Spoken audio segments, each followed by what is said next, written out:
એટલે ધ્યાન કરી છે ત્યારે ઉર્જા આપણને સરસ રીતે મળે છે અને એમાં સારા અનુભવો થાય છે અને એ વખતે એવો સંકલ્પ થાય છે કે આ ઉર્જા છે વ્યવહારના ઉપયોગમાં આવે, પણ વ્યવહારના ઉપયોગમાં કંઈ આવતી નથી. તો એ જે પ્રાર્થના છે કે એ અહંકાર છે કે શું છે એવું કહેવા માંગે છે.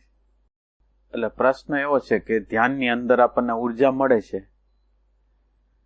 અને ઉર્જા મળે છે એટલે ઉર્જાની અંદર આપણે પ્રાર્થના કરી છે કે મને આ જે ઉર્જા છે એનો સહયોગ છે એ વ્યવહારમાં હું યોગ્ય વ્યવહાર કરી શકું એના માટે આપો. તો એ પ્રાર્થના કરવાનો તો આપણો અધિકાર છે જ. એટલે પ્રાર્થના જો અહંકાર હોય તો વાંધો નથી. આપણને પ્રાર્થના છે એ આપણને એવી જગ્યાએ લઈ જાય જ્યાં અહંકારનું વિસર્જન થાય. એટલે પ્રાર્થનાનો કોઈ પ્રોબ્લેમ નથી કે પ્રાર્થના અહંકાર છે, અહંકાર હોય તો વાંધો નથી, અહંકાર ન હોય તો વાંધો નથી. એટલે હવે વસ્તુ એવી છે કે ધ્યાન કરી છીએ આપણે ધ્યાન કરી છીએ તો એ ધ્યાન છે એ શું છે? આપણે ધ્યાન છે એને વ્યવહારના મેદાનમાં લઈ જવું છે તો શું હોવું જોઈએ? એ ધ્યાનની અંદર શું હોવું જોઈએ?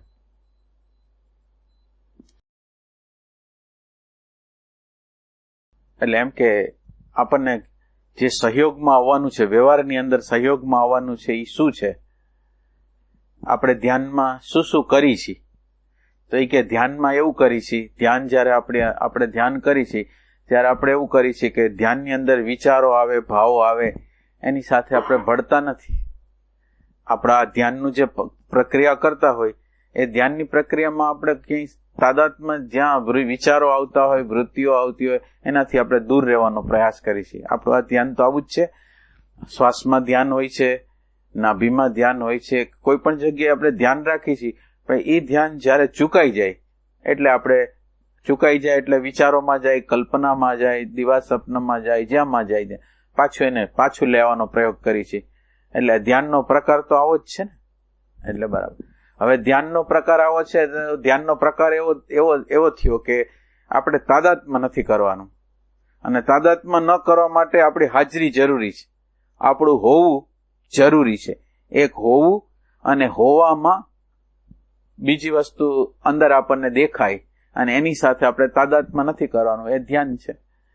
તો હવે આ ધ્યાનની જે ઉર્જા છે એમાં આપણે તાદાત્મ્યની જે અવસ્થાઓ છે આપણી અંદર, એ તાદાત્મ્યની અવસ્થાઓને તોડવા માટે છે. અને આપણી પ્રેઝન્સ એટલે પરમાત્માની પ્રેઝન્સ કયો તો ભલે, આત્માની પ્રેઝન્સ કયો તો ભલે, હોવાપણું કયો તો ભલે, આ એક હોવાપણું છે અને એ હોવાપણાના પ્રકાશની અંદર આપણને દેખાય છે કે અત્યારે હું આમ કરું છું. અત્યારે માનો કે હું રસોઈ કરું છું તો રસોઈ કરતી વખતે મને એવું ભાન છે કે હું આ રસોઈ કરવાની પ્રક્રિયા કરું છું, પણ મારું ચિત્ત અહીંયા નથી એટલે હું ધ્યાનમાં છું. એટલે આ જે ધ્યાનનો જે પ્રકાર છે એ આપણે કહી છીએ કે આપણે રસોઈ જે બનાવી છીએ એ રસોઈ બનાવી છે અને રસોઈ બનાવવાનું કર્મ કરી છે, અને આ રસોઈ બનાવવાના કર્મ કરતી વખતે એ કર્મની બહાર નીકળી જાય. જેવા રોટલી વણવાનું પ્રક્રિયા થાય છે ને એમાં વિચારોની પ્રક્રિયા આવી ગઈ એટલે આપણું ધ્યાન ગયું. એટલે પાછું એને ધ્યાનને પાછું બોલાવી છે કે હાલો પાછો અત્યારે રોટલી જ વણવાની છે, અત્યારે આ જ શાક જ વઘારવાનું છે, અત્યારે આ જ કરવાનું છે. તો આપણે આ ધ્યાનને આવી રીતે બોલાવવાનું છે અને ધ્યાનને આવી રીતે પાછું તાદાત્મ્યની પ્રક્રિયાને તોડીને આપણી પ્રેઝન્સને કરવાની છે. એટલે આ એક ધ્યાનનો પ્રકાર થયો કે ધ્યાનની પ્રકારની અંદર જ્યારે જે જગ્યાએ હોય, જે કન્ટિન્યુટી છે, કોઈ પણ પ્રકારની કન્ટિન્યુટી છે, સાતત્ય છે, એને તોડવાનું છે. કંઈ પણ કરી રહ્યા છીએ, વિચાર કરી રહ્યા છીએ, ભાવ કરી રહ્યા છીએ, એ કન્ટિન્યુટીને તોડી નાખી છે. એ ધ્યાન છે. તો આ ધ્યાનની પ્રક્રિયા છે એ આપણને ત્યાં ઉપયોગમાં આવી, રસોઈ કરતા કરતા ઉપયોગમાં આવી. હવે પછી એનો પ્રકાર અલગ અલગ રીતે આપણે માનો કે આ ધ્યાનને એક રીતે નથી રહેતા, ધ્યાનને બીજી રીતે લઈ છે કે આ હું રસોઈ કરું છું તો ભગવાન માટે રસોઈ કરું છું. જે જમશે એની અંદર પરમાત્મા એ જઠરાગ્નિ મૂકેલો છે ને જઠરાગ્નિ રૂપે પરમાત્મા છે, તો આ પરમાત્મા માટે રસોઈ બનાવું છું. આ ભાવ, આ ધ્યાનનો જ ભાવ છે, એ આપણને ત્યાં ઉપયોગમાં આવશે. એટલે આપણે એનાથી જુદા પડી જાય તો ભલે, આ ભગવાન માટે કરી છે અને એ ભાવમાં, એ સ્મરણમાં, એ સુરતામાં આપણે રહેવાનો પ્રયાસ કરીશું.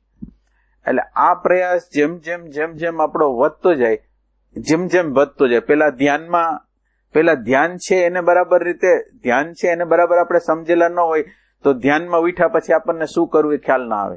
એટલે ધ્યાન છે એ સેપરેશન થવાની, અલગ થવાની પ્રક્રિયા છે.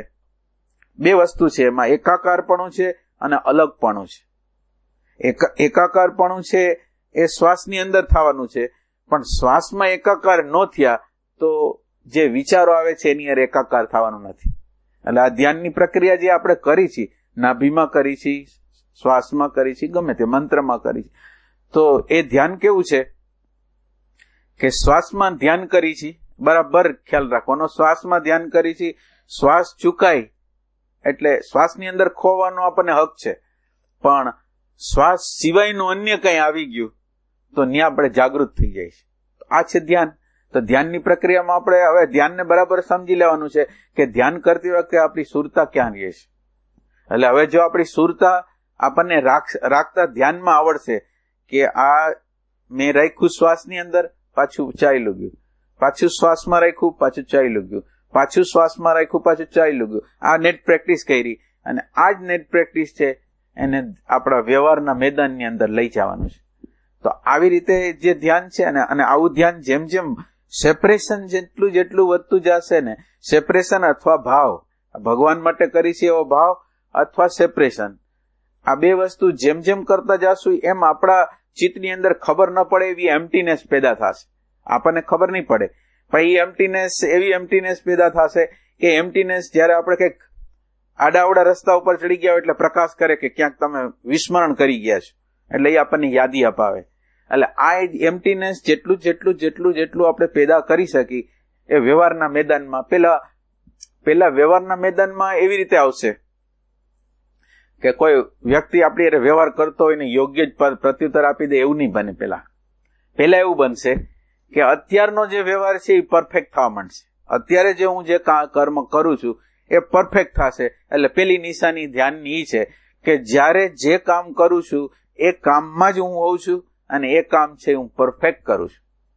અને આ પરફેક્ટ કામ કરવા માટે એક કેન્દ્રની જરૂરિયાત છે. એક કેન્દ્રમાં છું અને એ કેન્દ્ર દ્વારા એ ભાનનું જે ભાન છે એ ડ્રાઈવર છે, અને ભાન છે ડ્રાઇવિંગ કરે છે. આપણને એમ કહે છે કે અત્યારે બરાબર છે, આ રસ્તા ઉપર નહીં, આ રસ્તા ઉપર, આ રસ્તા ઉપર નહીં. એ ડ્રાઇવિંગ આપણને એને હોઈપું છે અને એ રીતે હાલે છે.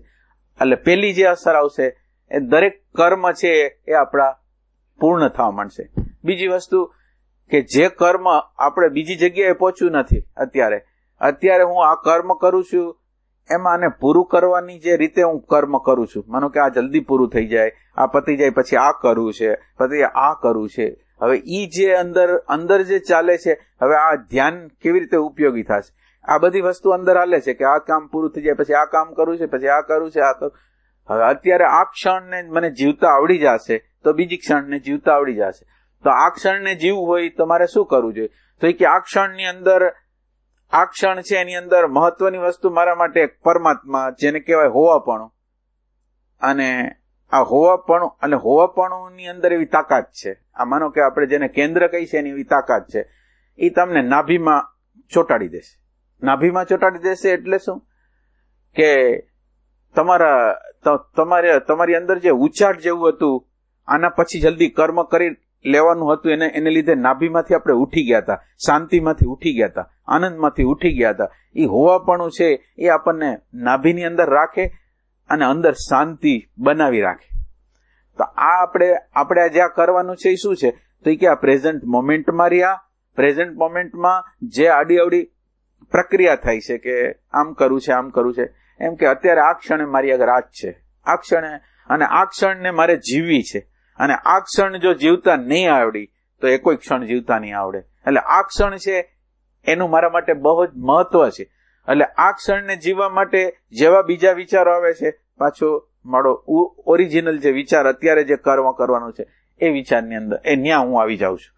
એક મારો એરો અંદર છે અને બીજું આ કર્મની અંદર હું આવી જાઉં છું. એટલે આની અંદર એ બે વસ્તુ છે કે કર્મની કુશળતા તો માણસને હોય, કેટલાક લોકો એવા હોય છે કે કર્મની અંદર બહુ પરફેક્ટ હોય, તો એ કે આપણે તો ગીતાની અંદર એમ કીધું કે યોગ કર્મ સુકૌશલમ, કર્મ કરવાની કુશળતા એ યોગ છે.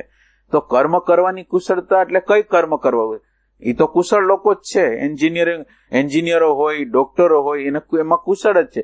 તો એ કે ઈ કુશળતાની વાત ભગવાન નથી કહેતા. તો કુશળતા કઈ વાત કુશળતા? એ કે આ તો કુશળતા ખરી જ, વ્યવહારની કુશળતા તો ખરી જ, પ્લસ મને યાદ રાખવાનો, પ્રકાશ છે એને હાજર રાખવાનો, અને પછી જે કર્મ થાય એ કર્મની કુશળતા છે. એટલે આ કર્મની અંદર આપણે શું કર્યું? તો કે આ કર્મની અંદર પરમાત્માને હાજર રાખ્યા, અને હાજર રાખવા દ્વારા જે અવ્યવસ્થા હતી અત્યારની, કે હું અત્યારની આ ક્ષણમાં જીવતો નથી એવી પ્રતીતિ મને થઈ, પાછો આ ક્ષણની અંદર હું આવી ગયો. અને મારા માટે મહત્વની વસ્તુ એ છે કે આ ક્ષણની અંદર હું કેમ જીવું છું. આ ક્ષણની અંદર મને જો જીવતા આવડી જાય તો હંમેશને માટે મારા બધી સમસ્યાઓ નીકળી જાય એમ છે. એટલે અત્યારની આ ક્ષણની જે અવ્યવસ્થા છે એને મારે સમજતી જવાની છે. આ ક્ષણે હું શું કરું છું કે ભૂત ભવિષ્યમાં જાઉં છું તો એને વર્તમાનમાં લઈ આવું છું. અને આજ મારા માટે ભગવાન છે. આના સિવાય મારા માટે હવે બીજું કોઈ ભગવત તત્વ નથી. અને આજ મારા બધા પ્રકારના જે સંઘર્ષો છે, તણાવો છે, ભયો છે, અપ્રમાણિકતા છે, બધાને કાઢવાની તાકાત આ વર્તમાન ક્ષણની અંદર છે. એટલે એવી રીતે આપણે પ્રયોગ કરીને આપણે કરશું. હવે ધ્યાન તો કરી લીધું છે, પણ ધ્યાન કર્યા પછી માનો કે આપણે કામ કરી છીએ, તો કામ કેવી રીતે કરશું? હવે કામ કેવી રીતે કરશું? આપણે કર્મ કેવી રીતે કરશું?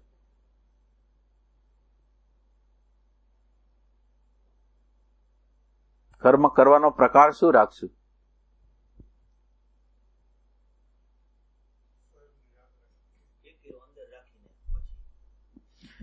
અને આ આપણે બૌદ્ધિક વાત નથી કરતા, પણ એમ કે તમારી પ્રેઝન્સ, આપણે પેલું આપણે એવું કરવું છે કે પ્રેઝન્સ હોય તો હવે ભગવાનને તો ગોતી છે, પણ આ પ્રેઝન્સ છે એ જ ભગવાન છે. પ્રેઝન્સ હોય તો શું થાય? માનો કે આપણી અંદર એક પ્રેઝન્સ છે, તો શું અંદર શું હોય? એમાં શું થાય? આપણે આમાં આગળ ક્યાંય જવાનું જરૂર નથી. આ પ્રેઝન્સને આપણે સાક્ષાત્કાર કરવો છે. શું પ્રેઝન્સ શું છે? માનો કે આપણે પ્રેઝન્સમાં આવી ગયા, શ્વાસમાં આવી ગયા, તો શું છે? ભૂત ભવિષ્ય હટી ગયું. ભૂત ભવિષ્ય તો હટી ગયું, અથવા ભૂત ભવિષ્ય પ્રગટ થાય છે. ભૂત ભવિષ્ય હટી જાય છે, અથવા ભૂત ભવિષ્ય અત્યારે પ્રગટ થાય છે, તો એની સાથે તાદાત્મ્ય નથી કરતા. એટલે તાદાત્મ્ય નથી કરતા, એના કરતા આપણને ખબર પડે છે કે આ ભૂત પ્રગટ થયું, આ ભવિષ્ય પ્રગટ થયું, એની ખબર પડે છે. તો આ પ્રેઝન્સ છે. પેલા આ પ્રેઝન્સ છે, અને આ પ્રેઝન્સની અંદર આવો પ્રકાશ છે, એવો આપણને અહેસાસ થવો જોઈએ. અહીંયા ભગવાન જ હાજર છે. એટલે ભગવાનને આપણે ગોતી છીએ, પણ ભગવાન આપણી હારે અત્યારે જ છે, અને અત્યારે જ છે એ આપણને અત્યારે બતાવી રહ્યા છે એના પ્રકાશની અંદર, કે આ પ્રકાશમાં જો તમે આ પ્રકાશ તમને જો આ પ્રકાશમાં નહોતા તો તમને કંઈ દેખાતું નહોતું, પણ હવે આ પ્રકાશ છે તો તમને દેખાય છે. તો એ પ્રકાશ છે એને આ પ્રકાશને પેલા એની પ્રતીતિ કરો, એનો સાક્ષાત્કાર કરો, એની પ્રીતિ કરો. કે આ પ્રકાશ ન હોય તો મને ગાઈડલાઈન કંઈ મળે એમ નથી. બહારના લોકો ગમે એટલું જ્ઞાન આપશે, બહારના લોકો જ્ઞાન ગમે એટલું આપશે, પણ આ પ્રકાશ મારી અંદર નહીં થાય તો હું અને બીજી વસ્તુ શું છે? આ જે પ્રકાશ, એક આ પ્રકાશ છે એક, અને પ્રકાશની સામે મારી આગળ વૃત્તિઓ છે. હવે હું કાં પ્રકાશમાં હોઉં અને કાં મારી અંદર જે લાખો કરોડો વૃત્તિઓ છે એમાં હોઉં. મારું સ્થાન ક્યાં હોય? હવે તમારે બરાબર રીતે હું કહું એટલે માનવાનું નથી, પણ એમ કે તમે આ પ્રકાશમાં જીવો છો, આ વર્તમાનમાં જીવો છો, અને તમે આ પ્રકાશમાં જીવતા નથી, પણ વૃત્તિ, વિચાર, ભાવમાં જીવો છો. તો આ બે વચ્ચેનો ફરક શું છે? આ બે વચ્ચેનો આપણે આમ જમ્પ નથી મારવો, આપણે ઉતાવળ નથી કરવી. પહેલી વસ્તુ છે એ આ પ્રેઝન્ટ મોમેન્ટને સાક્ષાત્કાર કરવો છે, એની પ્રીતિ કરવી છે. અને હવે આપણે એવું નક્કી કરવું છે કે આ પ્રેઝન્ટ મોમેન્ટમાં આપણે બે વસ્તુ કરી શકીએ એમ છીએ. પ્રેઝન્ટ મોમેન્ટમાં રહી શકીએ એમ છીએ, અને પ્રેઝન્ટ મોમેન્ટને ચૂકીને તાદાત્મ્ય કરી શકીએ એમ છીએ. તો હવે આપણે ક્યાં રહેવું છે? આપણું રહેવું ક્યાં છે? અને તાદાત્મ્યમાં હોય એટલે આપણે આ બધી વસ્તુનો સાક્ષાત્કાર કરવો છે. હું માનો કે તાદાત્મ્યની અંદર જીવું છું, તો મારો વ્યવહાર કેવો થશે? હું આ પ્રકાશનો આધાર લીધો નથી, વર્તમાન ક્ષણનો આધાર લીધો નથી, તો કેવું ચાલશે? આપણે અંદર જોઈ છીએ, આ કોઈ આપણે વિચારતા નથી, પણ આપણે અંદર પ્રેક્ટિકલ કરીને જોઈ છીએ કે આમ બેમાં શું ફરક હોય છે.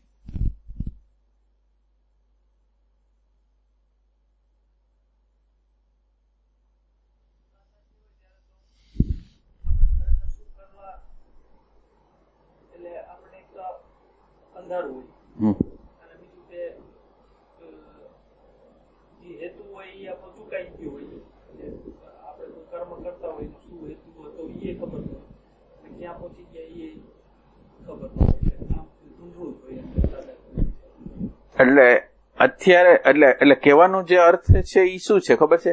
આપણે જે કરી છીએ, અત્યારે જે કરી છીએ એ હિપ્નોટાઇઝ દ્વારા કરી છે. પછી સમાજે હિપ્નોટાઇઝ કર્યા હોય તો ભલે, આપણા કુટુંબી લોકોએ હિપ્નોટાઇઝ કર્યા હોય તો ભલે, ધર્મના લોકોએ હિપ્નોટાઇઝ કર્યા હોય તો ભલે, અધ્યાત્મના લોકોએ હિપ્નોટાઇઝ કર્યા હોય, ડેટા આપેલી હોય તો પણ ભલે. તો આપણું જીવન છે એ ડેટા, ચાહે આધ્યાત્મના હોય, ચાહે ધર્મના હોય, ચાહે કુટુંબના હોય, ચાહે મા બાપના હોય, ચાહે આપણી સંસ્કૃતિના હોય, એ ડેટા છે એ આપણને ધક્કો મારીને હલાવે છે. એટલે અંધારું છે. એટલે હું કંઈ પણ કર્મ કરીશ, કોઈ પણ કર્મ કરીશ અત્યારે, તો એ કર્મ ઓલા દબાણને હેઠળ છે. સમાજ, સોસાયટીએ જે આદર્શો મને આપેલા છે, ધર્મે જે મને આદર્શો આપેલા છે, એ આદર્શો અથવા કોઈ ખરાબ વિચાર આપેલા છે, એ ખરાબ વિચારો જે આપણી અંદર પ્રબળતા હશે એ આપણને ધક્કો મારીને કર્મ કરાવશે. અત્યારની આપણી આ ધ્યાન નથી કરતા ત્યારની આ સ્થિતિ છે કે એની અંદર આપણું કર્મ કેવું હોય છે, આપણી આખી ગતિ કેવી હોય છે. આપણી ગતિ સ્વતંત્ર નથી, ડેટા પોતે ધક્કો મારીને કરાવે છે એવું આપણને આ જગ્યાએ હોય છે. અને અત્યારે જે કર્મ હું કરું છું, અત્યારે જે કર્મ કરું છું, એ હું તમને પૂછું કે તમે આ કર્મ કેમ કર્યું, હું એમ તમને પૂછું કે આ કર્મ તમે આ કર્મ કેમ કર્યું, તમે તમારા અહંકારને સારું લાગે ને એવો જવાબ આપશો. પણ એ જે કર્મ કરવામાં આવેલું છે એની પાછળનો જે હેતુ છે એ મને ખ્યાલ નથી આવતો. મેં જે હેતુથી જે પણ હિલચાલ કરી, અંદરની જે પણ હિલચાલ કરી, એ હિલચાલની મને ખબર પડતી નથી. પડતી હોય તો કહેજો. કોઈ પણ કર્મ તમે કરતા હો ત્યારે તમે કર્મના સ્થૂલ વસ્તુ બધી ખબર હોય છે, પણ તમને બરાબર રીતે યથાર્થ રીતે ખબર હોય છે કે આ કર્મની પાછળ આ જ હેતુ છે, એવું ખબર છે હોય તો? જ્યારે તમે કર્મ કરો ત્યારે કયા હેતુથી કરવામાં આવ્યું છે એ ખ્યાલ આવતો નથી. અને માનો કે મારાથી ખરાબ કર્મ થઈ ગયું, વ્યવહાર ખરાબ થઈ ગયો, તો પણ હું એને બચાવ કરું છું કે મેં વ્યવહાર આના માટે કર્યો હતો, આના માટે કર્યો હતો, આના માટે કર્યો હતો, આના માટે કર્યો. એટલે અહંકારનો આખો બચાવનું આખું કેન્દ્ર છે એ ચાલુ છે. આ જગ્યાએ તાદાત્મ્યની જગ્યામાં હું જયારે છું ત્યારે મને અંદરથી અનકોન્શિયસલી અહંકારે એવું કંઈક આપી દીધું છે કે તારે મારો બચાવ કરવાનો છે, તારે નિરંતર રીતે હવે આ મારો બચાવ, હું સાચો હું ખોટો, પણ તારે નિરંતર રીતે મારો બચાવ કરવાનો છે. આ જે તાદાત્મ્યની જે અવસ્થા છે એમાં આવું હોય કે નથી હોતું કે આપણે કોઈ પણ કર્મ કરી છે એમાં હેતુ, માનો કે હેતુ મા બાપની સેવા કરી છે, પાડોશીની સેવા કરી છે, બીજા કોઈને હેલ્પમાં આવી છે, કંઈક કરી છે, એની પાછળનો હેતુ આપણને ખ્યાલ હોય છે કે આપણે શું કાવે હેતુ? ઘરમાં આપણે લોકો રહેતા હોય, એકબીજાને સહયોગ આપી છે, શું કામ કરી છે? સહયોગ ન આપી તો શું થાય? સહયોગ ન કર્યો તો શું થાય?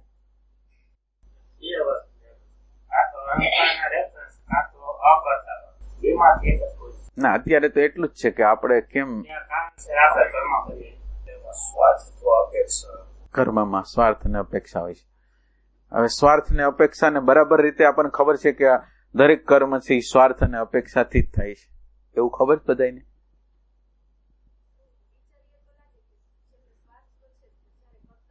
કરતા હોય ત્યારે ન હોય, કરતા હોય અને ડાયરેક્ટ રીતે અત્યારે ને અત્યારે તમને પૂછે, લગભગ બધાને પૂછે તો બધા એની રીતે એમ કહે છે કે મારો ઈરાદો આમ નહોતો, મારો ઈરાદો આમ નહોતો, મારો ઈરાદો બહુ ચોખ્ખો હતો, આમ હતો, તેમ હતો. એટલે અહંકારનો નિરંતર બચાવ અને ફેક છે એનો સ્વીકાર નહીં, એ આ તાદાત્મ્યની એટલે આપણે બે અવસ્થાઓને વિચાર કરી છે. અને ધ્યાન છે આપણે જે અત્યારે બતાવી રહ્યા છીએ કે આ કોઈ પણ હેતુની ખબર નથી પડતી, એ આપણું કારણ શરીર છે. આપણે કોઈ પણ કર્મ કરી છીએ એમાં પુષઅપ કોના દ્વારા થયું, ધક્કો કોના દ્વારા લાગ્યો, એ કારણની ખબર આપણને ક્યારે પડતી નથી. અને કારણની કોઈ ખબર પડવા આવે તો અહંકાર એટલો બધો ગભરાઈ જાય તો એ સ્વીકારવા તૈયાર ન થાય. એટલે આ એક પોઝિશન છે, ધ્યાન કરનાર લોકોની આ પોઝિશન છે. તો આવું છે ખરું? આવી પોઝિશન છે ખરી ધ્યાન કરનારમાં?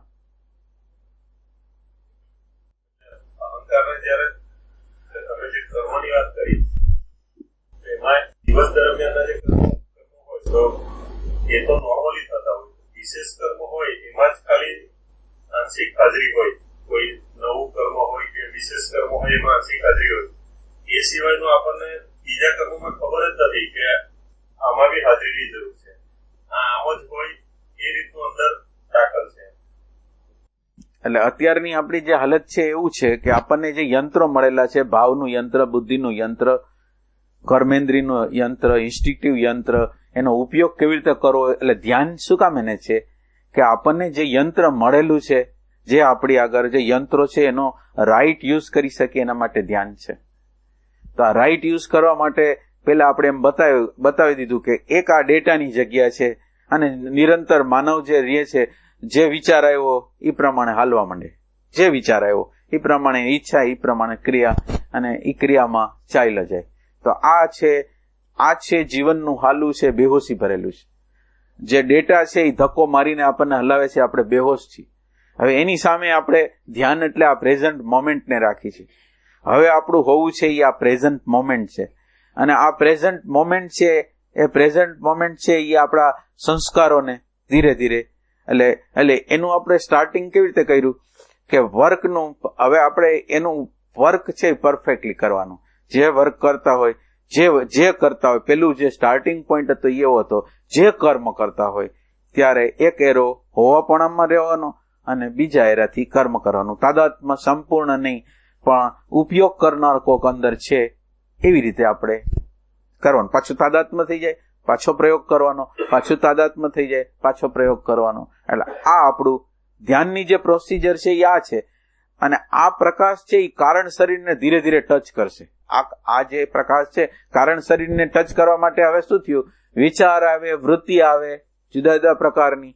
વિચાર ને વૃત્તિ આવે પણ મારી હાજરી હોય તો મને ખબર પડે ને. હું તમને એમ કહું કે તમારામાં વિચાર છે પણ તમે સ્વીકારશો નહીં, તમે એ વિચારને જોયો જ નથી, અને તમે વિચારથી એટલા બધા ભયભીત છો કે એ વિચાર મારી અંદર હોય જ નહીં એમ કરીને એ વિચારને જેટલો અંદરના ઊંડાણમાં, અનકોન્શિયસના ઊંડાણમાં દાબી દેવાય ને એટલો આપણે દાબી દેવા પ્રયાસ કરી છે ને આપણું અહંકાર છે ને સિક્યોર કરવા માંગી છે. તો એ જે આપણે અત્યારે કર્મ આપણે કરવા માંગી છીએ, તો હવે આપણે આ જે આપણી અંદર જે વિચારો પ્રગટ થાય, પહેલા તો આપણને ડાયરેક્ટ રીતે એવું એનું મૂળિયું ન મળે, પણ પ્રકાશ તો છે. તો પ્રકાશ છે, એ પ્રકાશની અંદર જે પ્રકારના વિચારો, અને આપણા માટે મહત્વની વસ્તુ શાંતિ નથી, મહત્વની વસ્તુ આનંદ નથી, શરૂઆતના સ્ટેજે એ નથી. શરૂઆતના સ્ટેજે વિચારો છે એને જાણવા એ મહત્વની વસ્તુ છે. એટલે હવે તમે ધ્યાન કર્યું એમાં શાંતિ કેટલી હાઈલી એ નથી, પણ તમારી અંદર વિચારનો પ્રકાર કયો આવેલો, જે આવેલો હોય એમાં કઈ ઓબ્જેક્શન નથી, પણ વિચારનો પ્રકાર કયા પ્રકારે આવેલો, કયા પ્રકારની મનોવૃત્તિઓ હાલી, ક્યાં અત્યારના જે સર્કમસ્ટન્સીસ હતા એ પ્રમાણેના વિચાર આવ્યા, ક્યાં અહંકારનો વિચાર આવ્યો, ક્યાં ભયનો વિચાર આવ્યો. તો એ વિચારોને આપણે પેલા વાકેફ થઈ ગઈ. એટલે આ ધ્યાનનો એક બીજો મુદ્દો છે કે આ ધ્યાન આપણે કરી છીએ એની અંદર શાંતિ આવી એટલું મહત્વનું નથી, પણ વિચારો જે મારા અંદર પ્રગટ થયા એનાથી હું વાકેફ થઈ ગયો કે નહીં, જે વિચારો આવ્યા એનાથી વાકેફ થઈ ગયો કે નહીં. આ થાય છે આપણામાં, વિચાર આવે છે ને એને વાકેફ થઈ જાય કે આ વિચાર છે એમ, એવું ખબર પડે આપણને બધાને, ખબર પડે.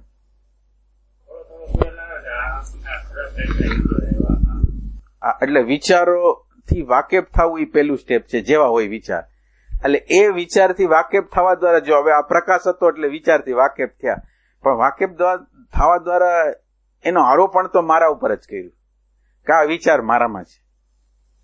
એટલે હજી આપણે એનાથી સેપરેશન થયું વિચારનું, સેપરેશન વિચારનું કર્યું એટલે આપણને ખબર પડી કે વિચાર આવ્યા, પણ પાછું આપણું જે તાદાત્મ્ય હતું એ ન્યા ગયું અને વિચારને પાછા આપણા ઉપર થોપી લીધા કે મારા ઉપર કે મને બહુ ખરાબ વિચાર આવે છે, મને બહુ ખરાબ. એ મને શબ્દ છે ને એ કાઢી નાખવાનો છે.